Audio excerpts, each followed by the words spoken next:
வணக்கம். அன்பார்ந்த அனுக்கிரகம் தமிழ் சேனல் நேயர்களுக்கு உங்கள் ஜோதிடர் ஜெயமஸ் சந்திரமௌலியின் பதிவு. இந்த பதிவில் 3 கிரகங்கள் குருவினுடைய நட்சத்திரத்தின் மூலமாக ஒரு தொடர்பினை ஏற்படுத்தி பல விளைவுகளை தருகிறார்கள். மிதுனத்தில் இருக்கிற செவ்வாய், கும்பத்தில் இருக்கிற சனி, மீனத்தில் இருக்கிற ராகு ஏப்ரல் 12ஆம் தேதி வரை இதனுடைய பலன்களை 12 லக்னக்காரர்கள் எப்படி அனுபவிப்பார்கள் என்பதை நம்ம பார்க்க இருக்கிறோம். இந்த பதிவில் துலா லக்னத்திற்கு இந்த 3 கிரகத்தினுடைய ஒரு அண்டர்ஸ்டாண்டிங், அதாவது ஒன்று சுப விளைவு, ஒன்றுக்கொன்று அசுப விளைவு, இப்படி பல விளைவுகள் இந்த 3 கிரகங்களும் வச்சிருக்கு. இப்ப சனி இருக்கிற கும்பராசியிலிருந்து செவ்வாய் இருக்கிற மிதுன ராசிங்கிறது சுப விளைவு. அதனால இப்ப துலா லக்னத்திற்கு 5ஆம் இடமும் 9ஆம் இடமும் ஒரு கனெக்டிவிட்டி ஆயிடுது. ஆனா இந்த 5, 9ங்கிறது நமக்கு ஒரு மாதிரி ஆரோக்கியத்துக்கு நல்லது, உறவுக்கு நல்லது. ஆனா பொருளாதாரத்துக்கு கெட்டது, ஒரு தொழிலுக்கு கெட்டது. இப்ப உற்பத்தி சார்ந்த தொழிலோ ஒரு நல்ல டிமாண்ட் இருக்கிற தொழிலோ பண்ண முடியாம பண்ணிடும் இந்த 5, 9. ஆனா அந்த 5, 9 கேன்சல் பண்ற இடத்துல குரு உட்கார்ந்துருக்காரு. அதனால இந்த தொடர்பு என்பது உங்களுக்கு கிரியேட்டிவிட்டி மைண்ட் மூலமாகவும் உற்பத்தி சார்ந்த தொழில்கள் மூலமாகவும் இது 2 பக்கமுமே சப்போர்ட்டிவா வேலை செய்யறாரு. ஆனா நம்ம என்ன நினைப்போம், நம்ம லக்னத்துக்கு 8ல குரு இருக்காரு, குருனால நம்ம கஷ்டப்படுறோம்னு நினைப்போம். அப்படி கிடையாது. இந்த குருவினுடைய நட்சத்திரத்துல இருக்கக்கூடிய கிரகங்கள் 8ஆம் இடத்துல இருக்கிற குருவினுடைய பலனை தரும்போது உறவுகள் சார்ந்த விஷயத்துக்கு நல்லா இல்லைன்னு எடுத்துக்கணும். ஆனா தொழில் சார்ந்து, பணவரவு சார்ந்து, நமக்கு ஒரு வேலை வாய்ப்பு சார்ந்து நல்லது பண்ணணும்னு எடுத்துக்கணும். அதனால நிச்சயமாக இது தொழில் சார்ந்த நன்மைகளை கொடுக்கும். ஆனால் அதே நேரத்துல உறவுகள்ல நம்ம அதிகமாக பொசசிவ்னஸா பழகக்கூடாது. இப்ப ஒரு குழந்தை மேல பற்றுதல் இருக்கிறது நியாயம்தான். ஆனா நம்ம அளவுக்கு மீறி அதை எதிர்பார்ப்போட பழகி அதனால நமக்கு சில சங்கடங்கள் ஏற்படுது. அந்த குழந்தையினுடைய போக்கை நம்ம புரிஞ்சிக்காம நம்ம எதிர்பார்க்கிறது, அல்லது அந்த குழந்தை ஏதோ ஒரு விதத்துல தவறு செய்யுது. ஒரு நல்ல சிநேகிதங்கள் இல்லாம அல்லது நல்ல தொடர்புகள் இல்லாம கெட்ட தொடர்புகள்னால சில அவமானப்படுற விஷயங்கள்லாம் நடக்குது. அப்படிங்கும்போது அந்த குழந்தை சார்ந்த அது விஷயங்கள்ல நம்ம ஈடுபடுத்தும் போது நமக்கு ஏற்படுற சங்கடங்கள். அதனால உறவு சார்ந்த விஷயத்துக்கு இந்த செவ்வாயும் சனியும் ஏப்ரல் 12 வரைக்கும் ஒரே நட்சத்திரத்துல குரு நட்சத்திரத்துல இருக்கும்போது குரு 8ல இருக்கிறதுனால நமக்கு உறவு சார்ந்த விஷயங்களை நமக்கு மைனஸா கொடுக்கும். குழந்தைகள் வழியிலும் சரி, பெற்றோர்கள் வழியிலும் சரி, கணவன் மனைவி வரவிலும் சரி, கொஞ்சம் மந்தமா தான் இருக்கும். இதை நாம விட்டு கொடுத்து போயிடணும். ஆனா இது எல்லா துலா லக்னக்காரர்களுக்கும் அப்படியே நடந்துறாரு.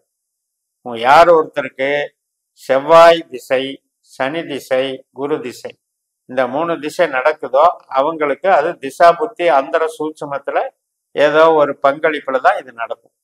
இந்த 3 கிரகத்தினுடைய திசை பங்களிப்போ புத்திக்கு பங்களிப்போ இல்லாதவங்க இதை பத்தி கவலைப்பட வேண்டியதில்லை. இன்னொரு விஷயம் என்னன்னா, ராகு மீனத்துல இருக்கார், நம்ம லக்னத்துக்கு 6ஆம் வீட்டுல இருக்காரு. இந்த ராகு நமக்கு வேலை சார்ந்த விஷயத்த டெவலப் பண்ணி கொடுக்குறாரு. நாம பார்க்குற வேலையில நல்ல இம்ப்ரூவ்மெண்ட் கொடுக்குறாரு, அடிஷனலான பொறுப்புகளை கொடுக்குறாரு, 2 தொழிலை செய்யறதுக்கு உண்டான ஒரு முயற்சியை மேற்கொள்ளக்கூடிய சூழலை உருவாக்குறாரு. அதனால உழைப்புக்கு ரொம்ப ரொம்ப நல்லா இருக்கு. அதாவது இப்ப நம்ம ஒரு சில பேர் பார்த்தீங்கன்னா 2 இடத்துல வேலை பார்ப்பாங்க, 2 இடத்துல சம்பளம் வாங்குவாங்க. அது மாதிரி அது மாதிரி மல்டிபிள் பண்ணி கொடுக்கும். அதே மாதிரிதான் அகம் சார்ந்து நல்லா இல்லைன்னு எடுத்துக்கணும். இப்ப அகம் சார்ந்து எடுக்கும்போது 8ல குரு என்ன பண்ணுவாரு, 8ல குருங்கிறது நமக்கு வலிவேதனை தரக்கூடிய ஒரு அமைப்பு.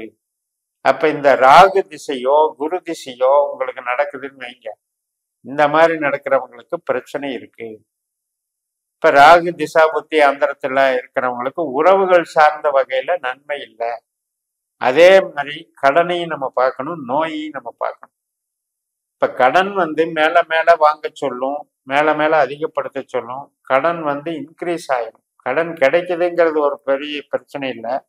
ஆனா அந்த கடன் மேல மேல டெவலப் ஆகி அது அது நமக்கு ஒரு பெரிய வலிவேதனை தரக்கூடிய அளவுக்கு, ஒரு சுமையை தரக்கூடிய அளவுக்கு டெவலப் ஆயிடும். அதுல கொஞ்சம் ஜாக்கிரதையா இருக்கும். அதே மாதிரிதான் ஹெல்த். ஹெல்த் கண்டிஷன்ல சுவாச உறுப்புகள் சம்பந்தப்பட்டது, கால்வலி சம்பந்தப்பட்டது, நரம்பு மண்டலம் சம்பந்தப்பட்டது, நம்மளுடைய லங்ஸ் சம்பந்தப்பட்டது, இரத்த நாளங்கள் இது சம்பந்தப்பட்டதெல்லாம் கொஞ்சம் பார்த்துக்கணும். அப்ப இதுல வந்து பொருளாதாரத்துக்கு நல்லா இருக்கு, உறவுகளுக்கு நல்லா இல்லை. அந்த செவ்வாய் சனி காம்பினேஷன்லையும் நம்ம என்ன சொன்னோம், பொருளாதாரத்துக்கு நல்லா இருக்குது, உறவுகளுக்கு நல்லா இல்லை. அப்ப இந்த 3 கிரகங்களுமே சேர்ந்து இந்த மாதிரி பண்ணிட்டு இருக்கு ஏப்ரல் 12 வரைக்கும். இப்ப இந்த மாதிரி சமயத்துல நம்ம புது காரியங்கள், உறவுகள் சார்ந்து ஒரு கல்யாண காரியம் பண்றோம், இது பண்றோம்னா இதெல்லாம் பார்த்து பண்ணிக்கணும். திசாபுத்திகள்லாம் பார்த்து பண்ணிக்கணும். நல்லா முடிவு பண்ணி நல்லா தான் இருப்பாங்க, திடீர்னு சண்டை வந்துடும். அது மாதிரி இப்ப ராகுவுக்கும் சனிக்கும் பாத்தீங்கன்னா, சனி இருக்கிற இடத்துல இருந்து ராகு 2ஆம் வீட்டுல இருக்காரு. அப்ப என்னன்னா, துலா லக்னத்துக்கு 5ஆம் வீட்டுக்கு அது வந்து ஒரு சப்போர்ட் பண்ணுது. இப்ப உங்களுடைய குழந்தையினுடைய ஒரு படிப்புன்னு வச்சுக்கோங்க, அல்லது குழந்தையினுடைய கையிருப்பு பணம்னு வச்சுக்கோங்க, அதை வந்து கொஞ்சம் இன்க்ரீஸ் பண்ணி கொடுக்குது. ஆனா அதே நேரத்துல ராகு திசை நடக்கிறவங்களுக்கு என்ன பண்ணும் அப்படின்னா, சனியினுடைய புத்தி அந்தரம் நடக்கிறவங்களுக்கு ராகுக்கும் சனிக்கும் காம்பினேஷன் நல்லா இல்லை. சில பேருக்கு வேலைக்கு போறவங்களுக்கு வேலை இல்லாம பண்ணிடும். அப்ப ராகு திசையில சனியினுடைய புத்தி அந்தரம் நடக்கிறவங்களுக்கு அந்த மாதிரி நடக்கும். இப்ப நமக்கு வந்து குரு வந்து கெட்டவர் தான். அப்ப குரு திசையே நடக்குது அப்படிங்கும்போது 8ல இருக்கு. ஏன்னா நம்ம லக்னத்திற்கு 3ஆம் வீட்டுக்கும் 6ஆம் வீட்டுக்கும் உடையவர். குருனுடைய நட்சத்திரம் வந்து 1, 5, 9ல இருந்தாலும் கூட இப்ப அவர் இருக்கிற இடம் வந்து 8ல இருக்கிறதுனால நல்ல ஒரு இணக்கமான சூழல் கிடைக்கிறது இல்லை. இப்ப வேலை பார்க்குற இடத்துல கூட நம்ம கொஞ்சம் கீழே இறங்கி தான் போக வேண்டியது. ரொம்ப வந்து மரியாதையாகவும் ஒரு மதிப்பு மிக்கதாகவும் நமக்கு வந்து ஒரு அந்தஸ்து கௌரவத்தை கொடுக்குற அளவுல அங்க குரு வந்து இல்லை, வலுவா இல்லை. அதனால அந்த சாரம் வாங்கின இந்த கிரகங்கள்ல இப்ப சனின்னு எடுத்துக்கிட்டீங்கன்னா, இரும்பு சம்பந்தப்பட்ட மிஷினரி சம்பந்தப்பட்ட தொழில் அது சார்ந்து நம்ம வேலையில சப்போர்ட் பண்ணும். ராகுன்னு எடுத்துக்கிட்டீங்கன்னா வெளிநாடு தொடர்புடையது, மருத்துவம் சம்பந்தப்பட்டது, உணவு உடை சம்பந்தப்பட்டது, இது சார்ந்து நன்மைகள் பண்ணும். செவ்வாய் எடுத்துக்கிட்டிங்கன்னா spare parts industry, real estate, construction, building சம்மந்தப்பட்டது, இது சார்ந்து நன்மைகளை பண்ணும். ஸோ இது மாதிரியான ஃபீல்டுல எல்லாம் நம்ம இருக்கிறவங்களுக்கு எல்லாம் கூட இந்த இது சப்போர்ட்டாக இருக்கும். அதே வேளையில் இப்போ குழந்தையாகட்டும், பெற்றோராகட்டும், கணவன் மனைவி ஆகட்டும், உறவுகள் சார்ந்த விஷயத்துக்கு கொஞ்சம் மைனஸாக இருக்குதுங்கும் போது அது எப்படி வேலை செய்யுதுன்னு நம்ம ஜாதகத்தில், நம்ம பாஸ்கரா அஸ்ட்ராலஜி சிஸ்டத்தில் நம்ம ஜாதகத்தை கணிச்சு 12 பாவ உபநட்சத்திரங்களை நம்ம தெரிஞ்சுக்கணும். தெரிஞ்சுக்கிட்டு அந்த நட்சத்திரப்படி நமக்கு 8ஆம் பாவ 12ஆம் பாவ தொடர்புகள் இருக்கக்கூடாது. இந்த 3 கிரகங்களுமே 8ஆம் பாவ 12ஆம் பாவ தொடர்பு இருந்தால் நமக்கு இப்ப நம்ம சொன்ன பலன்கள் வந்து அப்படியே ரிவர்ஸ் ஆகும். அதனுடைய திசாபுத்தியும் நடக்கும்போது நாம வேலை சார்ந்தும் கஷ்டப்பட வேண்டிய சூழலுக்கு தள்ளப்படும். அப்ப இதெல்லாம் நமக்கு வந்து புரிஞ்சுக்கிறதுக்காகத்தான் இந்த பதிவு. மேலோட்டமா பாவங்கள் நமக்கு என்ன செய்யுது அப்படின்னா, இந்த ஒரே நட்சத்திரத்தின் வழியாக இந்த 3 கிரகங்களுமே 8ல இருக்கிற குருவனுடைய வேலை செய்யுதுன்னு மட்டும் நம்ம புரிஞ்சுக்கிட்டாலே ஓரளவுக்கு வந்து நம்ம கண்ட்ரோல்ல போய்க்கலாம். பெரிய முதலீடுகள் போட்டு தொழிலை செய்ய வேண்டாம். வேலை பார்க்கறதுல சம்பளம் வாங்குற வேலையில பிரச்சனை வராது.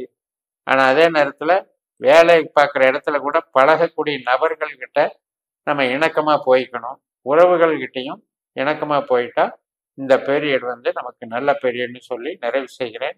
இந்த சேனலை சப்ஸ்கிரைப் பண்ணி ஷேர் பண்ணுங்க. உங்க தனிப்பட்ட ஜாதக பலாபலன்களை என்னுடைய வாட்ஸ்அப் நம்பர்ல தொடர்பு கொண்டு பலன் பெறுங்கள். உங்களிடமிருந்து விடைபெறுகிறேன். உங்கள் ஜெயம்எஸ். நன்றி, வணக்கம்.